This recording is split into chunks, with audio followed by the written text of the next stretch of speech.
देर थी यार, गाड़ी भी नहीं मिले, कोच भी पड़ेगा। मैंने तो यूनिवर्सिटी में निकली आऊँ आज तो कार आओ जहाँ से एक मिनट साईं, एक मिनट।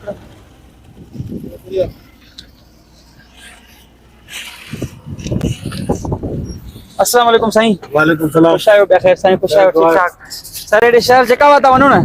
हाँ सर। सर मेहरबानी करे मूंखे खणी हलो आ, मां शागिर्द आहियां, असां यूनिवर्सिटी में पढ़दो आं।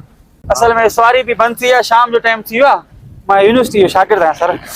यार सामान पोयों असांजो जाम पियो आहे, जगह कोन्हे, डिगी में वेह त भले वेह। डिग्गी में कीअं साईं, हाणे मां शागिर्द असां वटि यार आहियां, जगह कोन्हे, कयो। मजबूरी आहे पाण छा कयूं। हालांकि तव्हां पढ़ियल लिखियल हो, तव्हांजे लाइ इज़त आहे, तव्हां मुआशरे में तव्हां अॻिते हली तालीम पिराए कुझु न कुझु कंदव पाकिस्तान जे लाइ, पंहिंजी सिंध जे लाइ तव्हांजी इज़त आहे। पर सामान घणो आहे, डिगी में वेहो त पुट भले वेहो।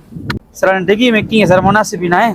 तुझी मर्ज़ी, तुझी मर्ज़ी भाउ। ॾिसो मां सामान सोरे वेही रहंदुमि साईं, गुंजाइश न कयो। न न बाबा, डिगी में न। बस सामान घणो आहे सुणा।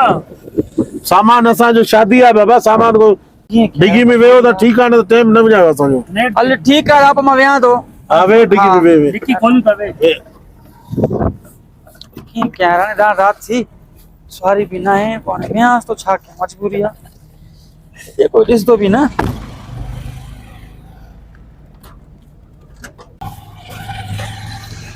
ओके हलो, चलो बाबा।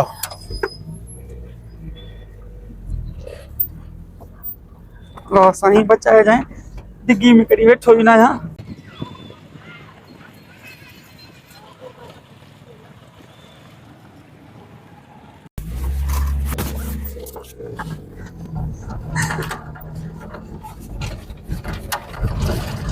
चंगो जो है गरीबी क्यों दे यार, केरी भलाई थी पे भला। वञो तो वही पे साहब। हां सही है, बेहतर है।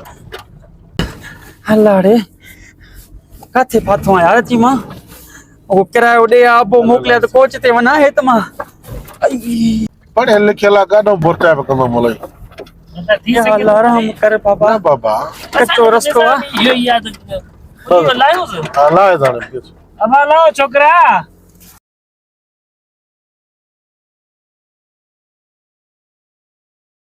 अब मोड़ अचियो बाईपास। हां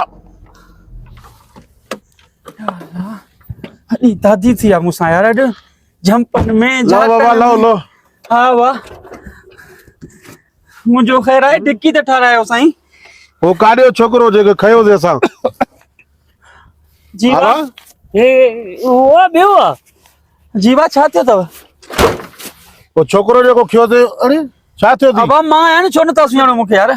अल्लाह बा रस्तो होयो, एडी उस्ताद गाड़ी तेज पे हलाए यार, मुखे डिग्गी लगे पई, मिट्टी हुई, को बुधो ही न पिया मुजी गाल यार। यार असा जो मनता तो मोलाई जो गाने में मस्त हुया। अरे मिट्टी दुधड़ ता है, इंसान के मरणो इन में आए, तू थोड़ो मुंह साफ त करे, हे तक भलो करे छडे दी मैं कारो ए त गोठ में यार मुखे सुयाणी दाई न। न असल में यता तारी सही आ। ता जो न 50 किरायो बचाने जे करे ये कार वारन के हथ दियो था, स्कूटर वारन के दियो था, पढ़े लिखल जट होता। भाईजान मदद कभी आ, इंसान मदद कई स्टूडेंट मानू, शागिर्द मानू आ मां।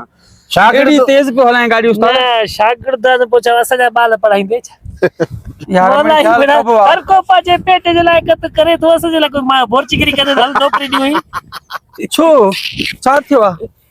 कुछ न थियो आ, तो मिट्टी लगी हुई आ, पर खैर आ, गोठवणी तड़ कंदुम शाख में। सही आ, असा चालिया दा हल हल हल ना देर थी वजे फंक्शन शुरू आ। हिनन त मुसा वाह जो तादी कई आ, पर लगे तो न गोठ वारा भी मुखे न सुयाणींदा। चलो बीयर तोबा कई वा, बीयर कंखा लिफ्ट ना है वठणी, जेके लिफ्ट मिले पर डिग्गी में सफा ना है वेणो। चलो